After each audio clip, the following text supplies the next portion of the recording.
the champion. Hey, I got you right here. Oh, thank you, Abraham. John, congratulations. Not only your first heavyweight title defense, in many people's eyes still undefeated, still the greatest. And in beating Stipe Miocic tonight, the way you did, how does this rank amongst some of the amazing moments and memories and achievements you've had so far in your career? Sorry about making those weird faces. I think I got like pepper spray. I swear. Like when I got back to do my medicals, my nose has been itching like crazy. So I've been sneezing and blowing my nose. So sorry about that. But anyways, I feel very excited. I feel very, very grateful.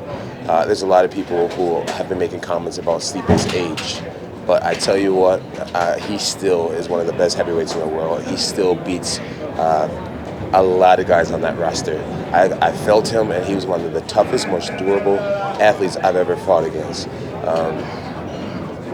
He's a very smart fighter. He has skills with his boxing. He punches incredibly hard. And I think what's most discouraging, I think why he's been able to win so many world championships is because his durability. You can punch him in the face as hard as you can, and he really doesn't react to it. And that's discouraging, man. I feel very proud to have beat Stipe Miocic. Very. He was lean. He was in great cardio shape. He hit incredibly hard, and that is a win that I'm very proud of. And John, I think what the fans are very happy about as well. You spotted someone. Oh, Dana White over there. That's there Uncle he goes, Dana. there's the bus. That's Uncle Dana. And I think. Hey, y'all heard him. Y'all heard him. Yeah, give me a little glaze just now. I'll take it.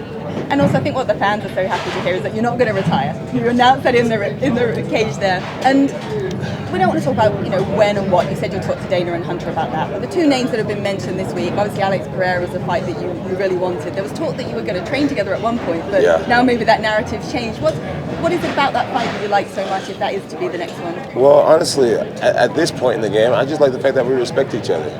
At the end of the day, this is a business.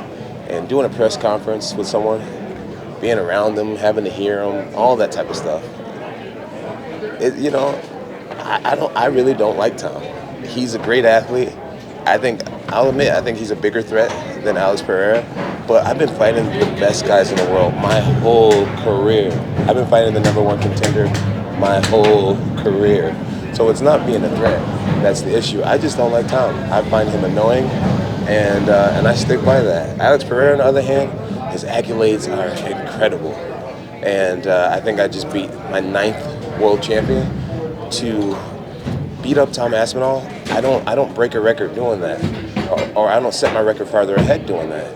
Beating Alex Pereira, that would be my 10th UFC champion that I beat. It just does more for my legacy. And I think the numbers are incredibly high. Americans love Alex Pereira. Brazilians love Alex Pereira.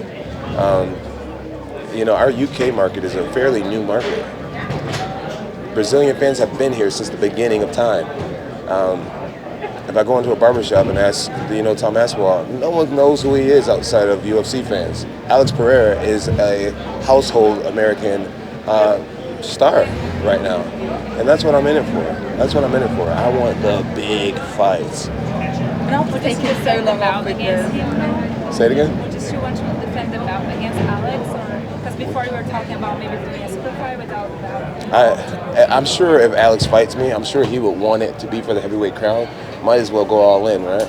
But if he doesn't want it to be for the heavyweight crown, then I'll easily give up that belt. I can easily give it up. I have 17 now, and so if for all the people that say that I'm holding up the division, I don't need to hold up the division. You guys can go on and do your thing and see if we can make Aspinall a star or whatnot. I could do it for the belt. I think that'd be really, really cool. John, what annoys you so much about Tom Aspinall exactly? He's just annoying. Everything about him. Everything about him to me is just annoying. Everything about him. I don't like him. What happened this week that elicited this change of heart that you will go on again? Or was it literally just how well you felt there in there against Stipe? Well, I initially said that it would depend on my performance. Yeah. And if I went out there and didn't look well, then I would have respectfully just put the gloves down tonight.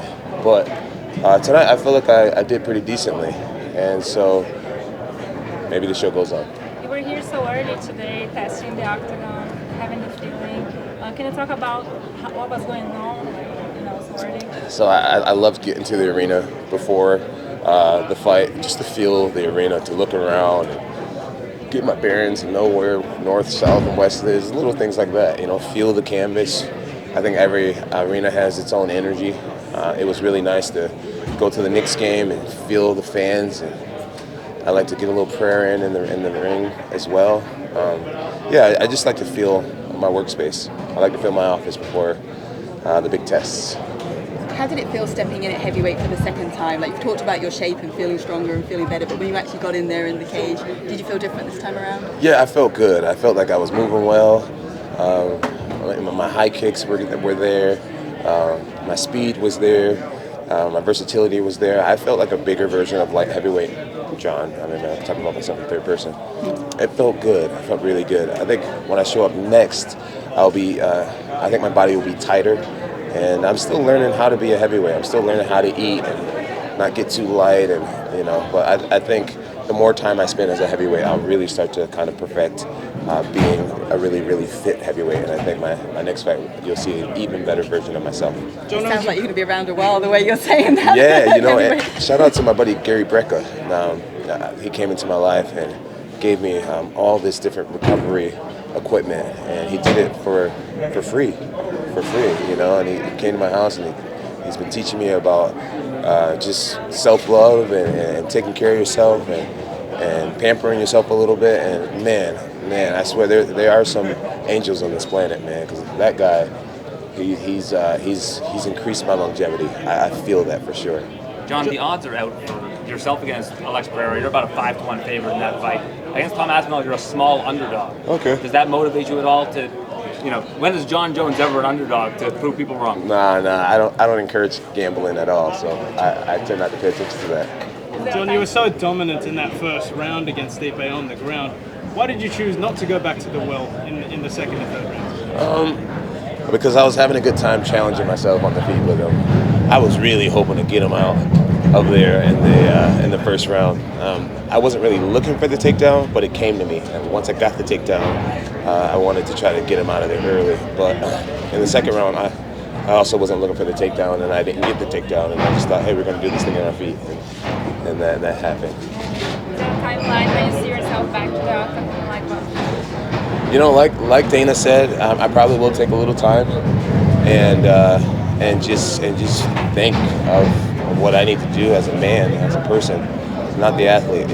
Spend time with my family, my fiance, just enjoy life a little bit and get back into the gym, try to become a better version of myself. I plan on staying fit and trying to just become stronger and leaner and healthier and staying on my recovery protocol. I don't know when I'm getting back in there. That really is going to be up to Dana and Hunter. Jon, you've rolled the shorts up really high. Are there any amendments that need to be made for the new UFC shorts? No, that's just my thing. I've always rolled up my shorts.